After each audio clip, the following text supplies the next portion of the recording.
Baik, Assalamualaikum warahmatullahi wabarakatuh. Perkenalkan, saya Victoria Nelmar Musial dari kelas D4A tingkat 1.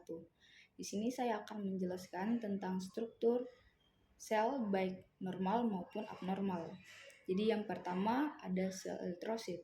Sel eritrosit atau sel darah merah mempunyai struktur normal yaitu berbentuk bulat atau oval jika dari samping berbentuk cakram bikonkav dengan sentral akromia sekitar setengah diameter sel. Eritrosit berwarna merah karena mengandung hemoglobin dan tidak mempunyai nukleus, memiliki masa hidup 120 hari atau 4 bulan.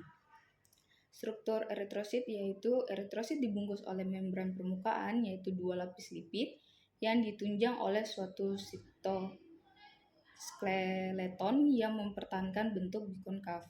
Eritrosit mengandung enzim pada jalur Embden-Mayrov atau glikotik yang menyediakan energi untuk kebutuhan sel dan enzim jalur pantose yang melindungi sel dari kerusakan oksidan.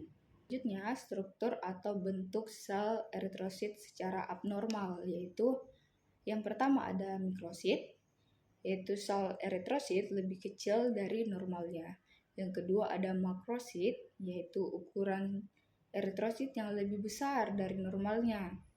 Yang ketiga ada hipokrom atau eritrosit lebih pucat dari normalnya.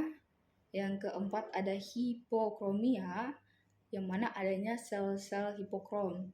Yang kelima ada polikromasia, eritrosit berwarna kebiruan karena kerusakan sumsum tulang. Yang keenam ada eliptosit, eritrosit dengan bentuk bulat tapi memanjang. Yang ketujuh ada ovalosit. Di sini eritrosit dengan bentuk lonjong dan makroovalosit yang mana eritrositnya besar tapi berbentuk lonjong. Yang kesembilan ada sefrosit. Eritrosit berbentuk bulat dan tidak memiliki bagian pucat di bagian tengah. Yang ke-10 ada irregularly contracted cell. Eritrosit tidak memiliki bagian pucat di tengah dan tak beraturan. Yang ke-11 ada sel teardrop. Eritrosit berbentuk seperti air mata. Yang ke-12 ada rouleaux. Eritrositnya bersusun seperti rencengan-rencengan uang logam. Yang ke-13 ada akantosit. Eritrosit yang memiliki sedikit tonjolan dengan panjang tak teratur. Yang ke-14 ada ekinosit. Eritrosit dengan banyak tonjolan pendek tapi teratur. Yang ke-15 ada aglutinasi atau eritrosit bergerombol dan tidak teratur. Yang ke-16 ada sel target atau eritrosit dengan hemoglobin yang terkonsentrasi di pinggir sel dan memiliki titik di tengah. 17 ada sel sabit, eritrosit dengan bentuk bulan sabit. 18 ada stomatosit, eritrosit dengan celah seperti mulut atau stoma. Dan yang terakhir ada skistosit, yang mana di sini pemecahan eritrosit. Kita pindah ke sel leukosit. Sel leukosit terdiri dari 5 sel, yaitu ada neutrofil, limfosit, monosit, eosinofil, dan basofil. Nah, struktur sel leukosit yaitu terdiri dari inti sel, sitoplasma, dan granula.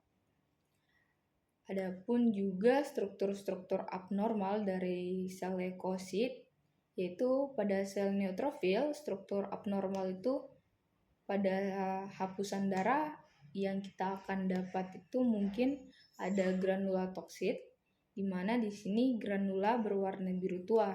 Dan yang kedua tuh ada vakuoliasi, adanya seperti tetesan air mata pada sitoplasma. Yang ketiga tuh ada hipersegmentasi, yaitu kelebihan lobus. Nah, selanjutnya kemudian pada sel limfosit, struktur abnormalnya itu pada sel hapusan darah. Ada beberapa jenis abnormal yang mungkin kita akan dapat, yaitu atypical limfosit, keadaan di mana infeksi virus menyebabkan histosin tinggi sehingga sitoplasma limfosit melebar. Oke, yang terakhir saya akan menjelaskan tentang sel trombosit, di mana sel normal trombosit itu berukuran kecil, memiliki granula, dan dalam hapusan darah dia terpisah-pisah. Sedangkan kalau abnormalnya, trombosit ini memiliki beberapa abnormal, yaitu yang pertama ada giant thrombosit. Sesuai dengan namanya, trombositnya ini berukuran lebih besar dari normalnya. Yang kedua ada trombosit agranula, di mana trombosit tidak mempunyai granula. Yang ketiga ada agregasi trombosit, yaitu trombositnya berkelompok. Mungkin sekian dan terima kasih dari penjelasan saya. Ayu Ting Ting makan kepiting. Thank you for everything. Assalamualaikum warahmatullahi wabarakatuh.